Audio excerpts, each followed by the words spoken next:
Hey guys, I just thought I never told you my thoughts about the Witcher games. And I actually think it's important to talk about because I am a huge Witcher fan. I was a huge Witcher fan.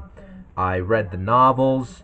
I played 1 and 2 fully. I played 3 fully as well. But I never watched the Netflix series. I was completely not interested in that.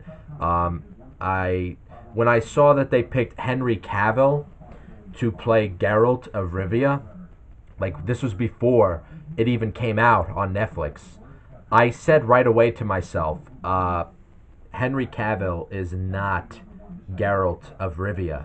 Like when I think of Geralt from Rivia, dude, like he's a fucking badass, but he's like so neutral the way he is. Like nothing really bothers him. Like all those years, I mean years upon years, right? Like isn't he a few hundred years old, right? Of the mutagens, of all the things and the trial of grasses that he had to go through as a child. He's kind of like he doesn't have much emotion, right? But not in that boring, uncreative way, right? It's like it's very relatable. And when all these political things are happening on the side, and he's kind of like about it, it just makes a lot of sense because he's just been used as a bounty hunter to kill monsters and stuff, and but he's still looked at as a monster himself by the regular human beings around him, except obviously the ones who care about him, like his mentor. I forgot his name, and Yennefer and Triss. I mean, who I like Triss a lot better than Yennefer, even though Triss was being a manipulative bitch in number 1 and 2 because she didn't want him to remember who Yennefer was. She wanted him all to himself. But me personally, after the whole build-up of Yennefer, and I'm talking about the games, not the novels here. In the games, the way they built up Yennefer, and then when she finally came in number 3, I was kind of like, that's it? That's it? Like, really? Like, what? She wasn't that interesting in my opinion. She's more interesting. Yennefer and Geralt's relationship in the books are way more interesting than they did in the game. And Ciri is way more. I like her character better in the book, especially in what was it, Sword of Destiny? Which one was? You guys correct me, but the one where he first took her up, and they were going through all these things together, and then they finally realize like that she's the chosen one, and that it ends with them kind of like it had such a great ending between him and Ciri. Like she really is like a daughter to him. But the book does a better job of that. Excuse me. The book does a better job of that than the games ever did. But I'm talking about my big criticisms of the Witcher video game series is number 3. I think number 3 is the worst one in the entire series, and I don't care what any of you say.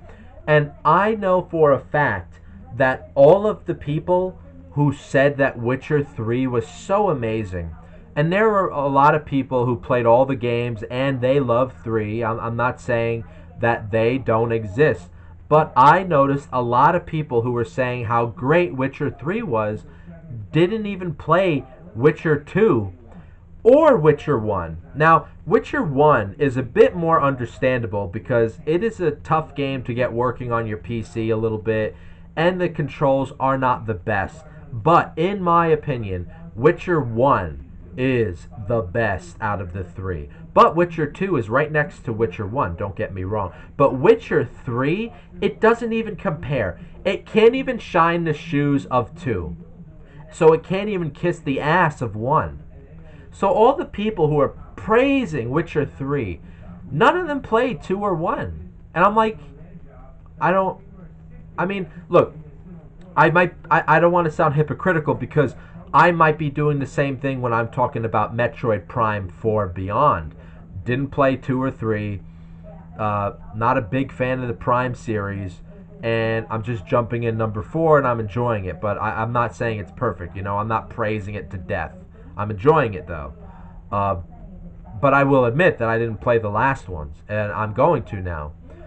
But like for me, the reason why Witcher 3 was more important because it was a complete destruction of what the games were before. Like I thought Atari did a great job with 1 and 2. 1 was like more about the smaller parts of the Witcher world. 2 expanded more into the world, and yeah, obviously 3 is like the whole open world. But 3 was boring. Boring. I didn't like anybody in it. I didn't even like anybody who showed up from Witcher number 2. They didn't write them good. Like, one of my favorite characters in Witcher 2, for example, Vernon Roche. Like, dude, he is the coolest motherfucker ever. Like, in any RPG medieval video game that I've played. I love Roche. Like, he's like a bro. Like, he starts off torturing you in the prison in number 2, and somehow he becomes like your fucking bro. And he's just so cool. I love the voice actor for Vernon. I love his story. I love his design, and I love the way they portrayed him in number 2. Now, when I played 3 for the first time a while ago when it came out, what was that, 2015? First thing was, oh, I hope Vernon is going to be a big part of this. He's like in a cave or something with his horse, and he does a few other things, but that's it. And even the main villain in number 2, that the assassin of kings, I forgot his name, the bald guy. He was more interesting. If you don't kill him and he shows up at number 3, like, I don't think much happens. I don't remember much happening. And I don't remember who else showed up from 2 or 1, because like I said, well, of course, Dandelion has to show up, and who is the dwarf that you're friends with? I forgot his name. There's Dandelion and the dwarf. I love those guys. Those guys are hilarious. But yeah, like, but even Witcher 3, like, I don't have any good memories of even the greatest characters in the series in Witcher number 3. I'm sorry, guys. Like, even Triss, like, Witcher 3 just fucking bombed. It still amazes me that everybody praises it like one of the greatest games ever created. It's not. It's not. Like, and I'm not even saying the Witcher series is the greatest games ever created. No, it's not. But I love Witcher 1 and 2. So out of the 3 of them, Witcher 3 is not even the same thing. It doesn't even belong. Like, for me, it's still just Witcher 1 and 2. That's it. That's it. Witcher 3 sucks. I only thought about talking about Witcher because one of the streams that I like to watch every night, like they were criticizing Witcher and stuff, and I told them why Witcher 1 and 2 is good, but Witcher 3 is ass, and they agreed. They understood what I was trying to say. They didn't play Witcher though, so they just don't like it because it's not Nintendo, so that's fair enough, fine. But I think Witcher 3 was convoluted, overbloated, boring, and lame. Witcher 1, like once you get the hang of the strange controls, and they're actually really easy, you like the exploration in Witcher 1 is satisfying. The exploration in Witcher 2 is very satisfying, and I actually prefer the linear, smaller enclosed spaces of 1 and 2 compared to the boring, lame open world of 3. Like, it just feels like a bunch of filler in 3. It doesn't feel like anything. Like, I played on the Xbox One. I played a full playthrough of that game one time, 120 hours, and I, for the life of me, cannot tell you anything memorable about it. I could tell you memorable things about 1 and 2. 1 has one of the coolest endings ever, where you go into the future and you find out that everybody evolved into like these fucking abominable snowmen, and the world is all fucked up because of this little kid that like was this prophet that could see the future or something. Like, it was very unique, very weird, very odd. I loved 1 for that. And 1 had some great like I think it had better dialogue, more interesting story, and 2 was just an improvement. Like, All two did was it took the same formula of one in terms of the level design and how you progress through each town, place, and you move forward with your decisions. All two did was take that same formula, add a new paint of graphical enhancements, and just new characters and a new story, and that was it. It just improved on something that was already good. It gave it better controls. It had a nice alchemy system that it improved a little bit. Um, but so three just threw all that out the window. Like all three had to do to be a good game for me was just improve on number two and just add more to the linearity. I like the linear story, because it's more replayable. I replayed one and two countless times. I'll be fair. I at least replayed Witcher number one 4 times fully. I played it twice on Steam, and I played it twice on my GOG version. GOG is supreme, by the way.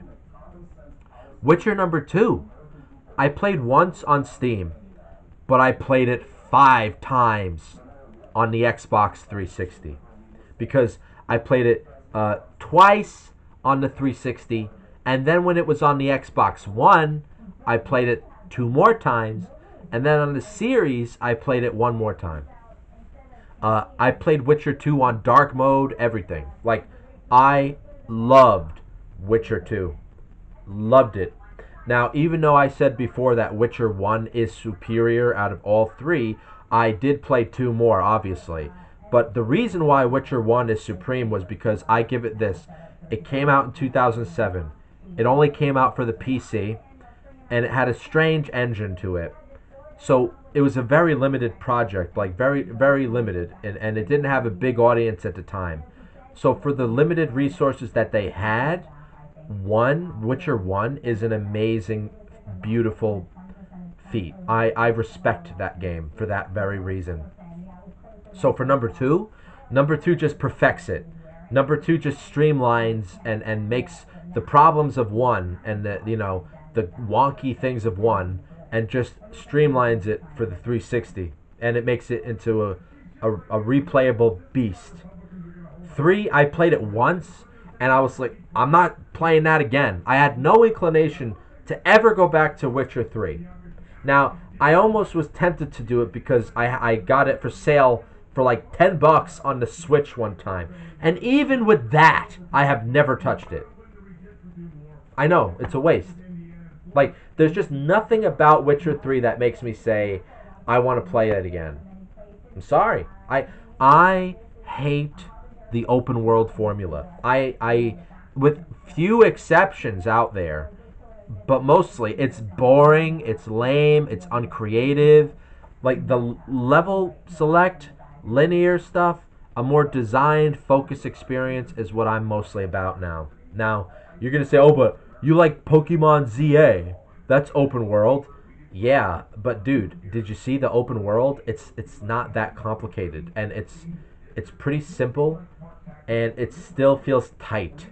So if you do it as a tight experience, I'm fine with it. But when it's just this over bloated, like, it grosses me out. So I just thought this would be an important video to add to my channel because I never did talk about The Witcher, and it does deserve to be talked about because it is a very good series. Not 3. So, and not the Netflix series. I never watched it, never will. If you do want to watch a live action version of The Witcher, watch the actual Polish version from 2002. That is actually really good. Did you ever watch it? It's like pretty accurate to the books, and the way they capture the setting is beautiful. And clearly, The Witcher 1 video game from 2007 took a lot of the concepts from the Polish TV show, and they took a lot of inspiration from that. You could see it if you watch that Polish TV show. It's worth it. They speak in Polish in it too. It has subtitles, so it feels very, very like true to the world of The Witcher and even to the books. So I think that was good enough. You guys let me know what you think.